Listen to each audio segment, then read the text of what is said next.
از میان 341 عدد انشاءات جشنی علاقه کارهای ساختمانی در 60% انشاءات‌های ناحیه یاون به اتمام رسیده. امروز متخصصان محلی اولین بینای ده‌هاشانه را در مرکز مأموری ناحیه یاون با استفاده اشیاء خام محلی بنیاد نموده ایستادند.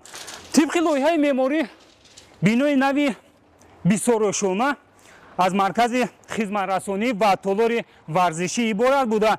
در برابر شمار زیاد ساکنان همین روستا صاحب خانه‌های استقامتی گردیدند، همزمان شهروندان زیادی همین ناحیه صاحب جای کاری دائمی خواهند شد. از آن جمله مکتب‌ها، بیمارخانه‌ها، مغازه‌های زمانوی، ایستگاه‌ها برای نیاز مردم،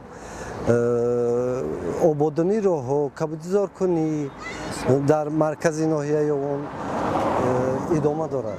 اصلا در انجام کارهای ساختمانی متخصصان محلی زیادتر از مال و محصولات استحصال خودی استفاده نموده. با این وسیله هم شرکت‌های وطنی را دستگیری میکنند و هم بودجه دولت را با انداز و دیگر پرداخت‌های حتمی تامین. نظارت از بالای کارهای ساختمانی هرچند که انشاءات جشنی هم باشد، از خدمات جمهوری تاجیکستان، از خدمات‌های ولایت ختلان، از خدمات‌های نظارتی ناحیه یاون همه وقت تحت نظارت میباشد.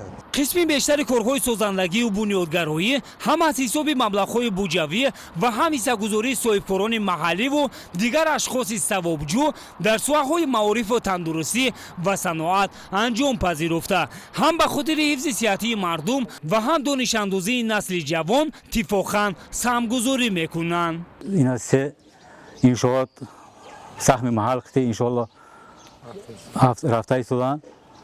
اینا یکمش بنگاه طبی مرکز سلامتی می باشد، بین بنگاه طبی ده و مکتب 59 مکتبی اوجا هم ساختمان رفته ایستادند. یا مگزینی اینا آینده نصیب باشد خدمت رسانی برای خلق بخشیده به 30 سالگی ساخته با استفاده میبریم. حتی هنگامی تولدها، هنگامی یگان آریزه دیگری کودکانه یا اینکه پیرانسالان ما مجبور میشدیم که نقلیات کوبیم.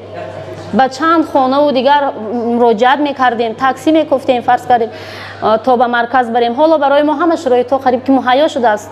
در مرکز سلامتی که علاقه بنیاد گشته است، هم ماشینی تعجیلی موجود است، هم دکترانی صاحب اختصاص موجود است که ما را به یگان خیلی مشکلات با مشکلی ما بیماران ما میتوانند یاری تعجیلی خود را رسانند. ما میندار هستیم. طول 39 سال در آن همین مکان دکتران همشیره‌های شفقت در اتاق‌های تنگ و تاریک واگن‌ها به مردم خدمت طبی و سانیتری میرسانیدند.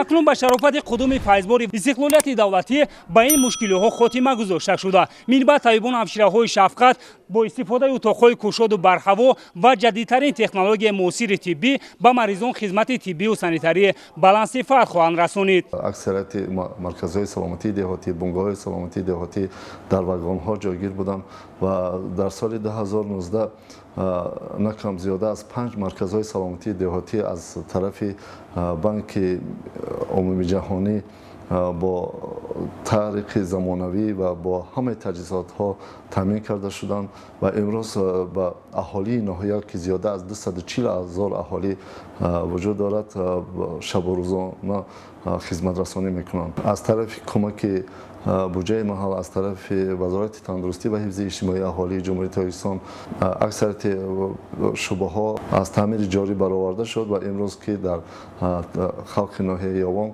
خدمت رسانی با تجهیزات زمانوی که تامین کرده شده است خدمت رسانی کرده می شود. در همین شب و روز به اهالی ناحیه در سمت کمک اولیه طبیبان همشیره‌های شفقت 73 مؤسسه‌های طبی خدمت رسانی نموده. سال از سال شرایط کاریشان بهتر و سطح و صفت کمک رسانی طبی و سانیتری رو به بهبودی نهاده است. همین است که قیاس به سال‌های پیشین تشویش و سرگردانی‌های ساکنان کمتر به نظر رسیده. حجت کار افتادگان در سطح محل برآورده خواهد شد.